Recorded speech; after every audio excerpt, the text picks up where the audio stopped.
Hello everyone, welcome back to my YouTube channel All in One. In this video, we are going to study the notes and question and answers of class 7, Kannada, chapter 13, that is Antima Vidaya. If you want the notes of other lesson or other subject, you can check my playlist of my channel. You can easily get from there. Abhyasa. First one, ಪದಗಳ ಅರ್ಥ ತಿಳಿಯಿರಿ.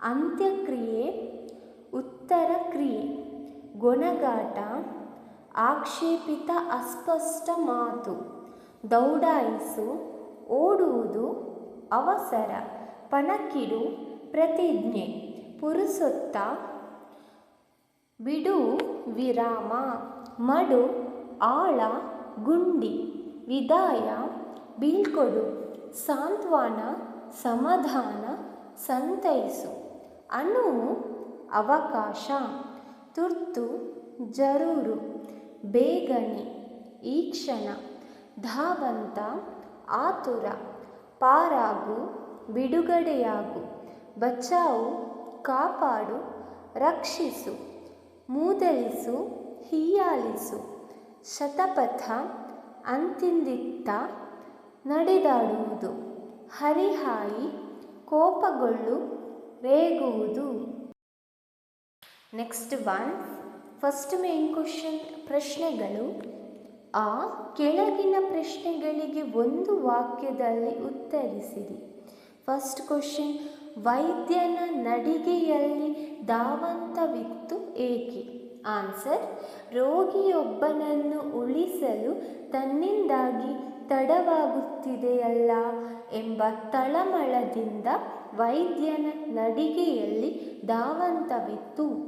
Second question, operation ಕೊಠಡಿಯ ಬಳಿ ಇದ್ದ ತಂದೆಯ ಮುಖದಲ್ಲಿ ಯಾವ ಆತಂಕವಿತ್ತು? Answer, operation ಕೊಠಡಿಯ ಬಳಿ ಇದ್ದ ತಂದೆಯು ಒಳಗೆ ಮಲಗಿರುವ ತನ್ನ ಮಗನಿಗೆ ಏನಾಗಿ ಬಿಡತ್ತೋ ಮತ್ತೆ ಆತನನ್ನು ಜೀವಂತವಾಗಿ ನೋಡುತ್ತೇನೋ ಇಲ್ಲವೋ ಎಂಬ ಆತಂಕ, ಮುಖದಲ್ಲಿ ಅಸಹನೆ ತಾಂಡವಾಡುತ್ತಿತ್ತು.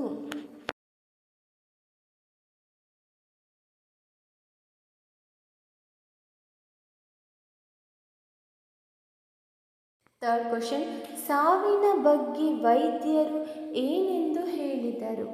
ಆನ್ಸರ್, ವೈದ್ಯರಾದವರು ಸಾವನ್ನು ಮುಂದೂಡಬಹುದೇ ವಿನಾ ಸಾವಿನಿಂದ ಸಂಪೂರ್ಣವಾಗಿ ಬಚಾವು ಮಾಡುವ ಶಕ್ತಿ ನಮಗಿಲ್ಲ ಎಂದು ಸಾವಿನ ಬಗ್ಗೆ ವೈದ್ಯರು ಹೇಳಿದರು. ಫೋರ್ತ್ ಕ್ವಶನ್, ವ್ಯಕ್ತಿಗೆ ಕಷ್ಟ ಭಾರ ಅರ್ಥವಾಗುವುದು ಯಾವಾಗ? ಆನ್ಸರ್, ನಾವು ಆ ಕಷ್ಟದ ಭಾಗವಾಗದೇ ಇದ್ದಾಗ. ಆಗ ಸಾಂತ್ವನ ಹೇಳೋದು ತುಂಬ ಸುಲಭ. ನಾವೇ ಆ ಕಷ್ಟಕ್ಕೆ ಸಿಲುಕಿದಾಗ ಅದರ ಭಾರ ಅರ್ಥವಾಗುವುದು.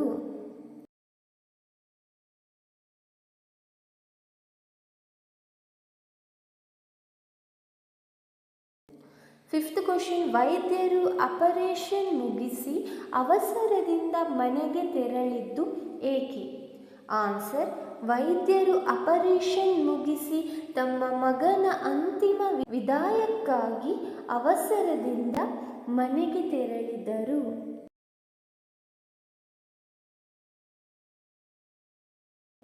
ನೆಕ್ಸ್ಟ್, ಆ ಕೆಳಗಿನ ಪ್ರಶ್ನೆಗಳಿಗೆ 2-3 ವಾಕ್ಯದಲ್ಲಿ ಉತ್ತರಿಸಿರಿ.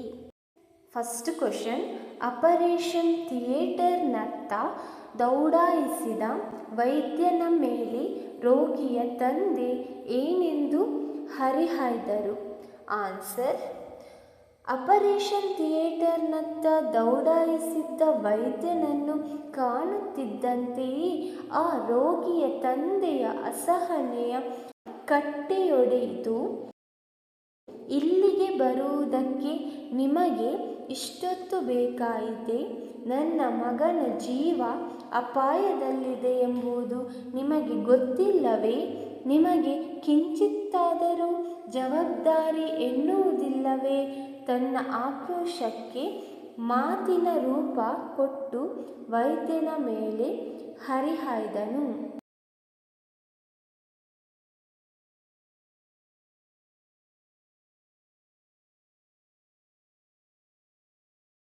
ಸೆಕೆಂಡ್ ಕ್ವೆಶ್ಚನ್, ವೈದ್ಯರು ಆಕ್ರೋಶದಲ್ಲಿದ್ದ ರೋಗಿಯ ತಂದೆಯನ್ನು ಏನೆಂದು ವಿನಂತಿಸಿಕೊಂಡರು?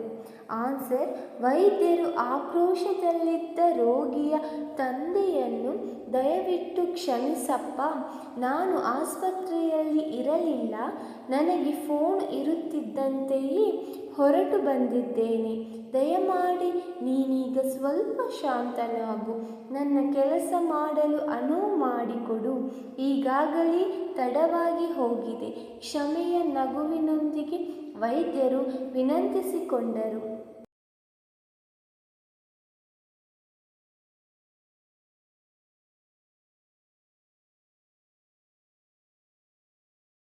ಥರ್ಡ್ ಕ್ವೆಶ್ಚನ್, ವೈದ್ಯರು ರೋಗಿಯ ತಂದೆಗೆ ಏನೆಂದು ಭರವಸೆ ನೀಡಿದರು?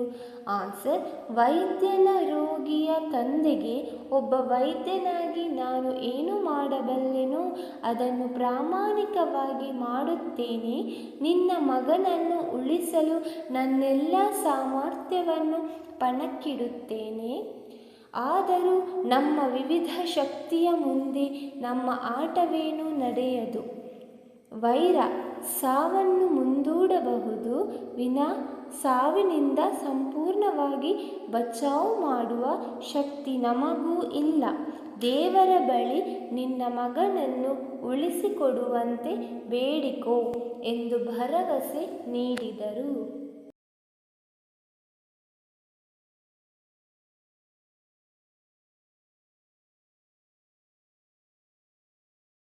ಫೋರ್ತ್ ಕ್ವೆಶ್ಚನ್, ಆಪರೇಷನ್ ಮುಗಿಸಿದ ವೈದ್ಯರು ರೋಗಿಯ ತಂದೆಗೆ ಏನೆಂದು ಹೇಳಿದರು? ಆನ್ಸರ್, ಆಪರೇಷನ್ ಮುಗಿಸಿದ ವೈದ್ಯರು ರೋಗಿಯ ತಂದೆಗೆ, ನೋಡಿದ್ಯಾ, ನಾನೇಳಲಿಲ್ಲವೇ, ಆ ಕಾಣದ ಶಕ್ತಿ ನಿನ್ನ ಕೈ ಬಿಡಲಿಲ್ಲ, ಆಪರೇಷನ್ ಯಶಸ್ವಿಯಾಗಿ ಮುಗಿದಿದೆ, ಈಗ ನಿನ್ನ ಮಗ ಪ್ರಾಣಾಪಾಯದಿಂದ ಪಾರಾಗಿದ್ದಾನೆ, ಮತ್ತೇನಾದರೂ ಕೇಳುವುದಿದ್ದರೆ ಸಿಸ್ಟರ್ ಅವರನ್ನು ಕೇಳು ಎಂದು ಹೇಳಿದರು.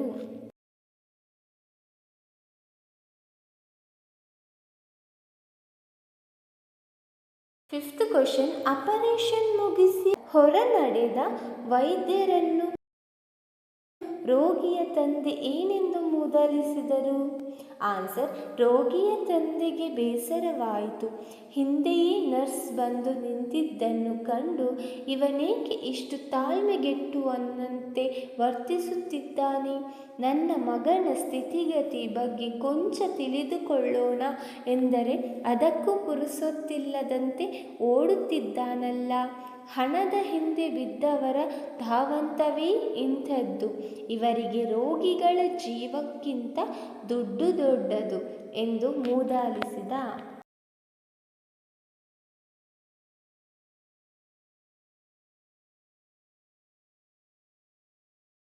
ಸಿಕ್ಸ್ತ್ ಕ್ವೆಶ್ಚನ್, ನರ್ಸ್ ರೋಗಿಯ ತಂದೆಗೆ ಏನು ಹೇಳಿದಳು? ಆನ್ಸರ್, ನರ್ಸ್ ರೋಗಿಯ ತಂದೆಗೆ ಅವರ ಮಗ ನಿನ್ನೆಯಷ್ಟೇ ನಡೆದ ಆಕ್ಸಿಡೆಂಟಲ್ಲಿ ಸತ್ತು ಹೋದ, ಪಾಪ, ನಾವು ಅವರಿಗೆ ಫೋನ್ ಮಾಡಿದಾಗ ತಮ್ಮ ಮಗನ ಅಂತ್ಯಕ್ರಿಯೆಯ ದುಃಖದ ಮಡುವಿನಲ್ಲಿದ್ದರು, ನಿನ್ನ ಮಗನ ಆಪರೇಷನ್ ತುರ್ತನ್ನು ಹೇಳುತ್ತಿದ್ದ, ಮತ್ತೆಯೇ ಆ ಕೆಲಸವನ್ನು ಅರ್ಧಕ್ಕೆ ಬಿಟ್ಟು ಬಂದಿದ್ದರು, ನಿನ್ನ ಮಗನ ಜೀವ ಉಳಿಸಿದರು, ಈಗವರು ತಮ್ಮ ಮಗನ ಅಂತಿಮ ವಿದಾಯಕ್ಕೆ ಹೋಗುತ್ತಿದ್ದಾರೆ ಎಂದು ಹೇಳಿದಳು.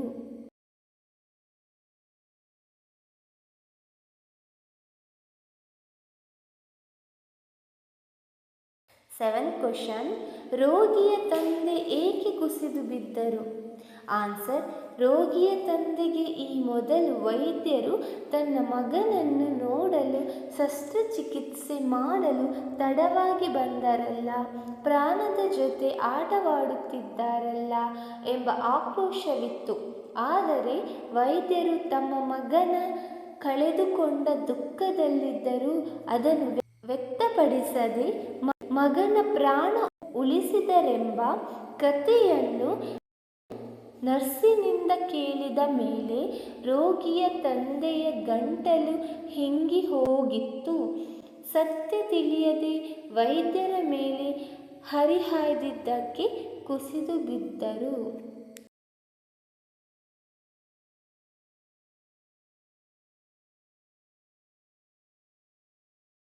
ಕೆಳಗಿನ ಮಾತುಗಳನ್ನು ಯಾರು ಯಾರಿಗೆ ಹೇಳಿದರು? ವಿವರಿಸಿರಿ. ಫಸ್ಟ್ ಕ್ವಶನ್, ಇಲ್ಲಿಗೆ ಬರುವುದಕ್ಕೆ ನಿಮಗೆ ಇಷ್ಟೊತ್ತು ಬೇಕಾಯಿತೇ? ಆನ್ಸರ್, ಈ ಮೇಲಿನ ಮಾತನ್ನು ರೋಗಿಯ ತಂದೆಯು ವೈದ್ಯರಿಗೆ ಹೇಳಿದರು. ಸೆಕೆಂಡ್ ಕ್ವಶನ್, ಹಣದ ಹಿಂದೆ ಬಿದ್ದವರ ಧಾವಂತವೇ ಇಂತಹದ್ದು. ಆನ್ಸರ್, ಈ ಮೇಲಿನ ಮಾತನ್ನು ರೋಗಿಯ ತಂದೆಯು ನರ್ಸ್ಗೆ ಹೇಳಿದ ಮಾತಾಗಿದೆ. ಥರ್ಡ್ ಕ್ವಶನ್, ಈಗವರು ತಮ್ಮ ಮಗನ ಅಂತಿಮ ವಿದಾಯಕ್ಕೆ ಹೋಗುತ್ತಿದ್ದಾರೆ. ಆನ್ಸರ್, ಈ ಮೇಲಿನ ಮಾತನ್ನು ನರ್ಸ್ ರೋಗಿಯ ತಂದೆಗೆ ಹೇಳಿದ ಮಾತಾಗಿದೆ.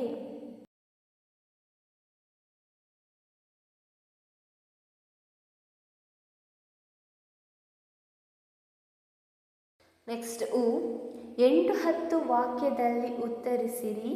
ಫಸ್ಟ್ ಕ್ವಶನ್, ವೈದ್ಯ ಹಾಗೂ ರೋಗಿಯ ತಂದೆಯ ನಡುವೆ ಯಾವ ಮಾತುಕತೆಗಳು ನಡೆದವು?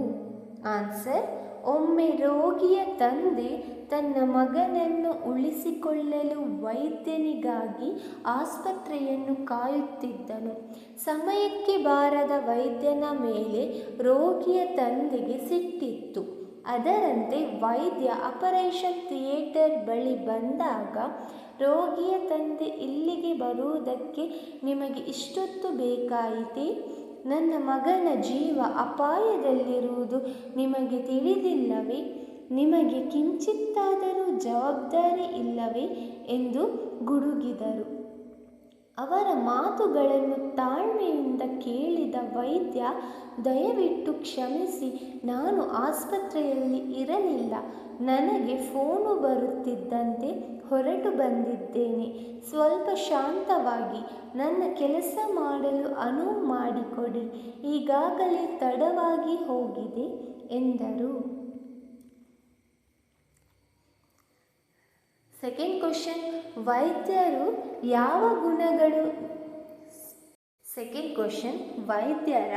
ಯಾವ ಗುಣಗಳು ನಿಮಗೆ ಮೆಚ್ಚುಗೆಯಾದವು, ಏಕೆ? ಆನ್ಸರ್, ವೈದ್ಯರು ಆಸ್ಪತ್ರೆಗೆ ತಡವಾಗಿ ಬಂದಿದ್ದಕ್ಕೆ ಹಿಂದು ಮುಂದು ಆಲೋಚಿಸದೆ ರೋಗಿಯ ತಂದೆ ವೈದ್ಯರ ಮೇಲೆ ಹರಿಹಾಯ್ತು. ತನ್ನ ಮಗನ ಅಂತ್ಯಕ್ರಿಯೆಯಲ್ಲಿ ಪಾಲ್ಗೊಳ್ಳುವುದನ್ನು ಬಿಟ್ಟು ರೋಗಿಯ ಶುಶ್ರೂಷೆಗಾಗಿ ಬಂದು ಆಪರೇಷನ್ ಮಾಡಿ ರೋಗಿಯ ಜೀವ ಉಳಿಸಿದರು. ಈ ಮೂಲಕ ಮಾನವೀಯತೆಗೆ ಹೊಸ ಅರ್ಥವನ್ನು ಕಲ್ಪಿಸಿಕೊಟ್ಟರು. ನೊಂದ ರೋಗಿಯ ತಂದೆ ತಮ್ಮ ಮೇಲೆ ಹರಿಹಾಯ್ದರೂ ಮುನಿಸತೋರದೆ ಸಮಾಧಾನದಿಂದ ಅವರಿಗೆ ಶಾಂತವಾಗಿರಲು ತಿಳಿ ಹೇಳಿದರು. ಈ ಮೇಲಿನ ಎಲ್ಲ ಕಾರಣದಿಂದ ವೈದ್ಯರನ್ನು ನಾವು ಮೆಚ್ಚಿಕೊಳ್ಳಬೇಕಾಗಿದೆ.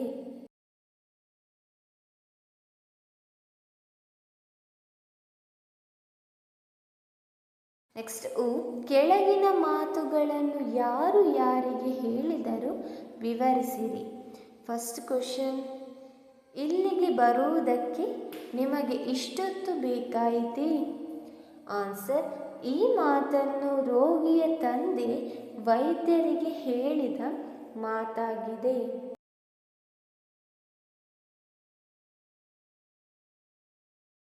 ಸೆಕೆಂಡ್ ಕ್ವಶನ್, ಹಣದ ಹಿಂದೆ ಬಿದ್ದವರ ಧಾವಂತವೇ ಇಂತಹದ್ದು.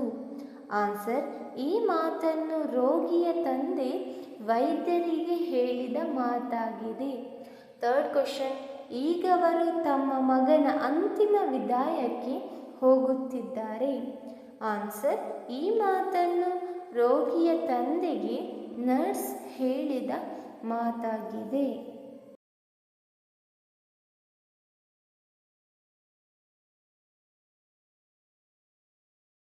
ನೆಕ್ಸ್ಟ್ ಸೆಕೆಂಡ್ ಮೇನ್ ಕ್ವಶನ್ ಭಾಷಾಭ್ಯಾಸ. ಆ ಕೆಳಗಿನ ಪದಗಳನ್ನು ನಿಮ್ಮ ಸ್ವಂತ ವಾಕ್ಯಗಳಲ್ಲಿ ಬಳಸಿ ಬರೆಯಿರಿ.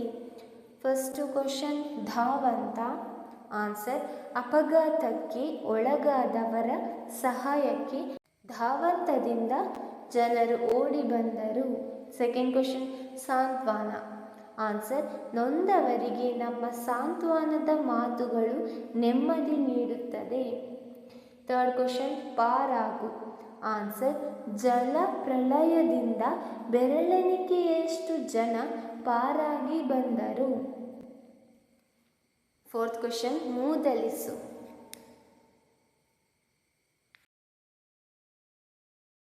ಫೋರ್ತ್ ಕ್ವಶನ್ ಮೂದಲಿಸು. ಆನ್ಸರ್ ಹಿರಿಯರನ್ನು ಮೂದಲಿಸಬಾರದು. ಫಿಫ್ತ್ ಕ್ವಶನ್ ಆಕ್ರೋಶ. ಆನ್ಸರ್ ಸರಕಾರ ಜಾರಿಗೆ ತಂದ ನೀತಿಯಿಂದ ಜನರು ಆಕ್ರೋಶಕ್ಕೆ ಒಳಗಾದರು. ವಿದಾಯ. ಆನ್ಸರ್ ಕರ್ಣನ ಸಾವಿನ ವಿದಾಯ ದುರ್ಯೋಧನನಿಗೆ ವೇದನೆ ತಂದುಕೊಟ್ಟಿತು.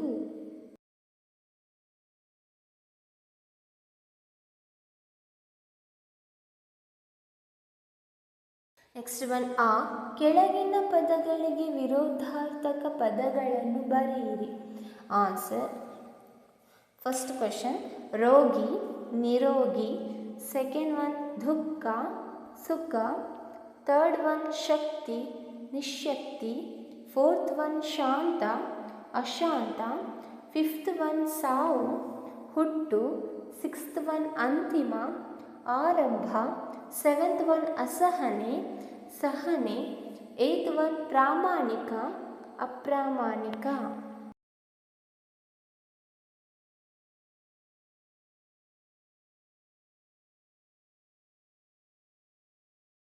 ನೆಕ್ಸ್ಟ್ ಈ ಕೆಳಗೆ ನೀಡಿದ ಅನ್ಯದೇಶೀಯ ಪದಗಳಿಗೆ ಸಮಾನಾಂತರ ಕನ್ನಡ ಪದಗಳನ್ನು ಬರೆಯಿರಿ. ಮಾದರಿ ನರ್ಸ್ ದಾದಿ. ಫಸ್ಟ್ ಒನ್ ಫೋನ್ ದೂರವಾಣಿ. ಸೆಕೆಂಡ್ ಒನ್ ರೂಮ್ ಕೊಠಡಿ. ಥರ್ಡ್ ಒನ್ ಆಪರೇಷನ್ ಶಸ್ತ್ರಚಿಕಿತ್ಸೆ. ಫೋರ್ತ್ ಒನ್ ಆಕ್ಸಿಡೆಂಟ್ ಅಪಘಾತ. ಫಿಫ್ತ್ ಒನ್ ಥಿಯೇಟರ್ ಚಿತ್ರಮಂದಿರ. ಸಿಕ್ಸ್ತ್ ಒನ್ ಸಿಸ್ಟರ್ ದಾದಿ ಸೇವಕಿ. So this is all about your lesson 13 ಅಂತಿಮ ವಿದಾಯ. As I told you, if you want more lesson, check the playlist of my channel. Thank you.